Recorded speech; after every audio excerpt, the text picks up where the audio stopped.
My guest today is a former chief clerk for the Montana House of Representatives, and she served under 3 different speakers of the House. She's currently a homeschool mom who got off the bench and onto the battlefield when she realized the need for wonderful children's books. And so she started her own bookstore. It's called Big Sky Life Books. You guys are going to love this interview.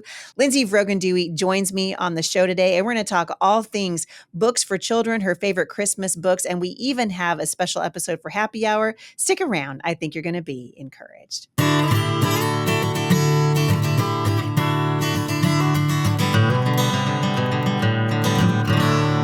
right, so Lindsey, welcome to the show. Thank you. Thank you so much for having me. It's great to meet you. I'm excited. A fellow homeschool mom, another off the bencher, a woman who's been involved in politics. You and I must have been separated at birth at some point. Oh, absolutely. Absolutely. I think it's true.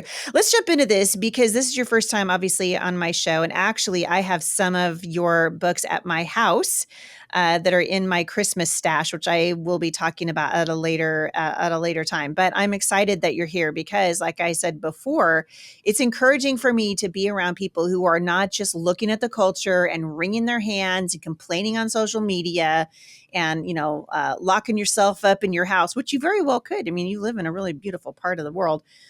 You're actually out there getting stuff done. And so it's interesting to me. I'm looking at your, a little bit of your bio here. The former chief clerk for the Montana House of Representatives. You served under 3 speakers of the House. That's really impressive, which puts you at 15 years in state politics.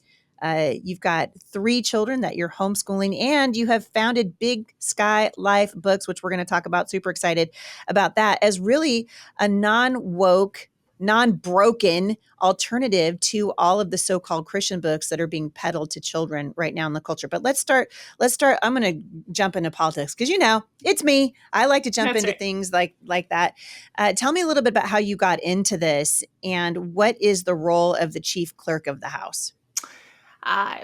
15 years ago, I got into it I was hired as a word processor, actually, back when they faxed press releases all over the state. So, the committee meetings were run with dictaphones back then. So isn't that crazy? I took dictaphone when I was in high school and I thought it was pretty cool. Yeah. Yes, back in the day. Now everything's streamed in real time. And I just worked my way up. Being chief clerk of the House was my dream job. And I just worked my way up to that. The chief clerk's position, as you know, a bill draft goes through so many stages from idea to the governor's desk. There's so many different steps, and the chief clerk hires staff and is in charge of that process. So the Speaker of the House appoints a chief clerk every session, and that's what they do. So I absolutely loved it. That's amazing. And the fact that you were able to serve under 3 different speakers speaks well to your character. And it sounds like, they just enjoyed working with you because every new speaker gets the chance to fire the former clerk, right? And hire somebody else. Isn't that true?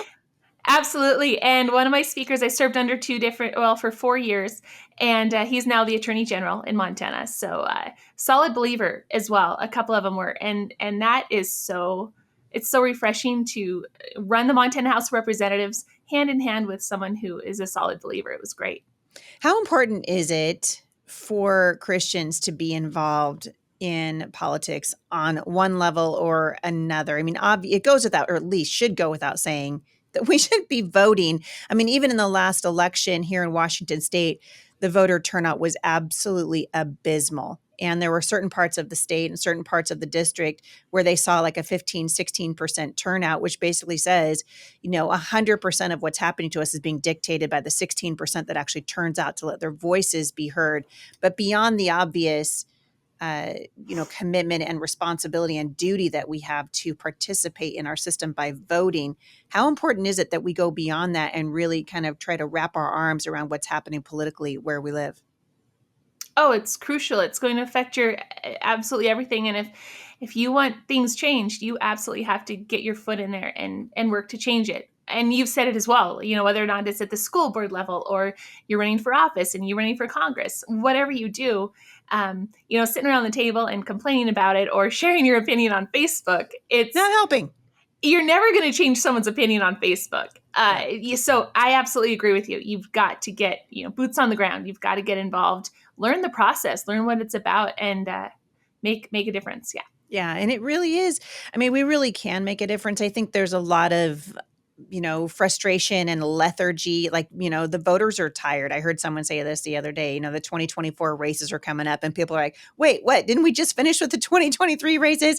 And I thought we just got done with 2022, which everyone knows is a garbage year for elections. How come we have to do this again in 2024? And like my friend Mike Ferris is always saying, the surest way to lose a fight is just not to show up, right? Not to show up to fight it. Yeah, absolutely. And I'm already planning next year's election night party. It's going to be a big year. We have to absolutely be excited about it and spread the word and let people know, do not give up. Yeah, We need to turn our country around. Yeah, don't give up. Don't give up. That's the last thing that we want to do. Are you still involved in government? I am actually. I resigned my position because I have 3 kids and I wanted to be home with them. Loved my And job. how old are they? How old are your kids? They 6, 3, and 8 months. Oh my goodness, you have littles. I do have littles. Oh, you're in the wonder years. I am. And they're such a joy. And I do love my job. I love the legislative process. So I'm now a House advisor to the House of Representatives. So that allows me to work remote. And our sessions are only every other year in Montana. We're one of the few states. Nice. So, yeah. What would happen if Washington, D.C. adopted that model? Like every other year, you guys could get in there and screw our lives all up. But, on the off year, woohoo, Get a real job. Yeah. Get a real job. Absolutely. Yeah. Get a real job. How did you transition from your role as chief clerk to owner of a children's bookstore? So in full disclosure, that's how I first heard about you. As I've spent the last, several years ranting and raving and trying to warn people about what's in our libraries. Our library system, and I'm sure you're aware of this even in Montana, is ridiculously woke. It's very broken, run by the National Library Association, which is one of the most evil, corrupt organizations, in the entire United States. It's right up there with the National Educators Association. And in fact, they work hand in glove with each other. Then you've got Scholastic. I'm old enough to remember when Scholastic book fairs, they would send us those flimsy little paper handouts, and we were so excited because you got to check on the back of the form what books you wanted, and it was like Frog and Toad's Adventure, and it was all these great books, Amelia Bedelia, and now, Scholastic Books is garbage. It's absolute garbage. And you must have seen this because you've transitioned from chief clerk to starting and owning a bookstore. Tell me, girl, what happened? Well, honestly, you said get off the bench and into the battlefield, so I did. I love it. We did. We had 3 kids. Our kids love books. We love bookstores and libraries, and we started realizing they're using children's books to push agendas everywhere. 100%. Yes. And you stroll around. My kids can't browse at the library anymore. We just do strict pickup. But also, there are wholesome books. There's so many good books. We don't need to recreate. We just need to unbury the good books. So, and grandparents, I talked to grandparents and they're like, well, I want to buy books for my grandkids. There's no bookstores around anymore. I'm got to go online. I don't know what's in the books. So we thought, wouldn't it be great to have a one-stop shop? Everything's vetted. Everything's wholesome. These are the old classics, the new ones. They're wholesome. They're full of character traits. And parents and grandparents can feel safe just ordering from there. The work's been done. Yeah. So now you're throwing a word around that we don't hear often, Lindsey, and that word is wholesome. Like no one talks about it. Yeah. We Opie and Andy used to talk about it, right? It was kind of a Mayberry thing, but you would describe the books that are in your bookstore. And in fact, you guys sent me some and they're wonderful. They're just wonderful. The stories are rich and engaging. Somebody sent me a story not too long ago. It was an example of a reader from the public school. And aside from the fact that it was just, woke, sexualized garbage, the story was just so stupid. I told my husband, I'm like, this reminds me of pornography for children. Like we all know that pornos don't have a story, right? Because it's not about the story. And I feel like that's true of a lot of children's books today. The stories are so lame, because they're really trying to push an agenda. But you guys have found really beautiful, life-giving stories. How do you define a wholesome book and choose what you're going to carry in your store? Yeah, well, we read hundreds and hundreds of books. And we choose books. When someone reads one of our books, we want them to come away with a child wanting to create and build and explore. And we want their imaginations ignited. We also want them to see positive character traits demonstrated. And they learn and they have a great joy of reading in the midst of it. So anytime there's, and this is a lot of them, anytime there's bad attitudes in a book, there's disrespectful kids, disrespectful parents even, we Mm-hmm. just say no. Even things like the woke agenda or simply inappropriate things that children shouldn't be exposed to. There's an Uh, idea. there's Yeah, so you many. can actually safeguard. I think this is really important for parents to know. You can safeguard your child's innocence. I mean, and honestly, that is Yeah. a huge part of the job of a parent, especially when your children are little. And Jay and I have said this, many times raising our children for the last 30 some odd years. Our job as we see it is to get our children to adulthood with as little regret as possible so that they don't look back and go, gosh, I wish I hadn't had that experience, or boy, I wish I hadn't Mm-hmm. known this before my mind and my heart was ready to understand it. Right. And that's a large part of Right. what you're doing in curating these books. Absolutely. Just let them be kids. And we say we're preserving childhood innocence one book at a time. We're just, Mm. there's so much that doesn't, fluff books or just inappropriate books. So, we have declined books. People, we have small authors that say, "Hey, check out my book. Can we add it to your store?" And we have declined some, um, Mm-hmm. just Mm-hmm. because we have a really high standard of what we do carry. So, Mm-hmm. and we would, congrats on writing your first children's book. We would love to take a look at that. Thank you. Yeah, I'm Yeah. excited. Actually, there's another one that I've got kicking around in my head. But my first book's coming out from Brave here in just a couple of weeks, and I'm Right. I'm excited. excited. Yeah, it's exciting. It's funny. I've been talking to one of my daughters about illustrating for me because I really wanted to Okay. talk about identity, but in the form of a story and a really rich story so that especially children can see, wow, God made me special and I'm special. I was special on the moment that he decided now's a good time. I think I'm going to give you to Jay and Heidi St. John. I think those guys, Yeah. I'm going to give you to them. And just such a beautiful thing. But you guys have a really unique scenario there, very different from like Barnes and Noble or any of these places. I mean, you can't go to Amazon and look for a children's book without getting flooded with all kinds of garbage. And in fact, Amazon is refusing to carry a lot of the wholesome books that we are just like, why don't you carry this book? And why don't you carry that book? It's because they have an agenda. So what sets you guys apart from Well, other bookstores? yeah, that's very interesting actually, because when I was doing the research for our bookstore and what to carry, I found a lot of wholesome book lists, a lot of them on Instagram, and they were all linked to Amazon. Like, well, I love the books. I would love to purchase this collection for Christmas, but I don't want to support Amazon. Right. So, what makes us different is, I believe, to my knowledge, we're the only bookstore where you can search for books by character trait. So if you go on our Oh, main website, you see courage and perseverance and patience and obedience and all of these things you can click on and find real great stories for each one. And so I know you were talking to Kathy a couple of weeks ago about building yep. character in our kids. Yep. And that just was so great because we can tell our kids, oh, be patient, have courage, be resilient.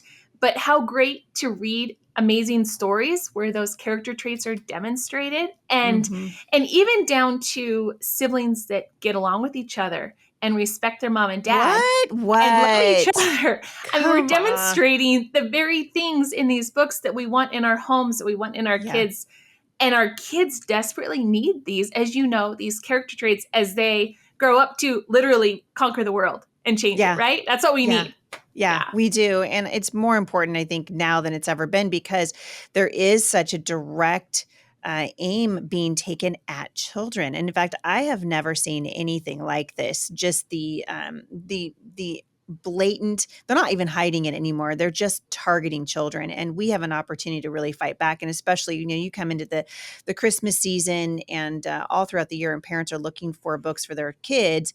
And we're trying really hard to get away from these woke companies. It's very hard to get away from Amazon. I have to say, I still buy Mm-hmm. stuff from Amazon. But if I can find some place where I know, hey, A, I'm going to be supporting a Christian company, and B, they've already done the legwork for me. So I know when I get onto their website, wow, I don't have to wonder, is this a good book? Is this a good story? Right. Can I leave my kids alone in a room so they can read it? Because you guys have Yeah. already answered those questions for people that come to your bookstore. But I want to ask you something a little bit different because, people ask me a lot about being an author myself. I just finished my 9th book and traveling and speaking. And obviously I am a working homeschool mom. and I have been for a very long time. And some days are harder than others, and there certainly have been seasons where I have had to just sort of pull back from the business aspect of it and really focus on my children. But it's a pretty, I mean, we're striking sometimes I think a difficult balance. I had the owner of Pure Nata Cosmetics on my show, and she's also a homeschool mom. And we were kind of talking about how do you balance being an entrepreneur, because that's what you are, an entrepreneur and a businesswoman. You're the Proverbs 31 woman. She was that woman was knocking it out of the park, man, with her, with her buying fields and all the things. Tell us how you have balanced that, because I think that there are women listening to this, or maybe couples listening, that, or maybe even an older teen who's going, I'd like to have my own business, but I don't want to do it at the expense of my family. How do you balance being a homeschool mom and having your own business? Right. Oh, it's definitely busy.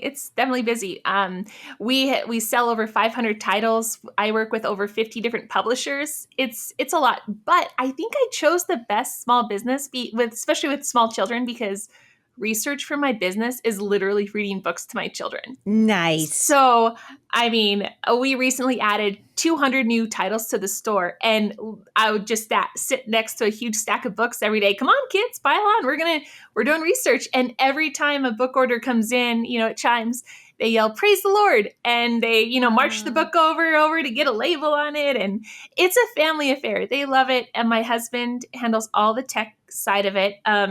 We're a really good team that way. So we do late nights. We have a rest time every day for the kids. Okay, this is important. I'm going to stop you because I think it's really important. Okay. Yeah. This idea, I mean, you just said you do late nights. Some people ask me sometimes about writing my first book, and I tell them I wrote that book at like 2 a.m. When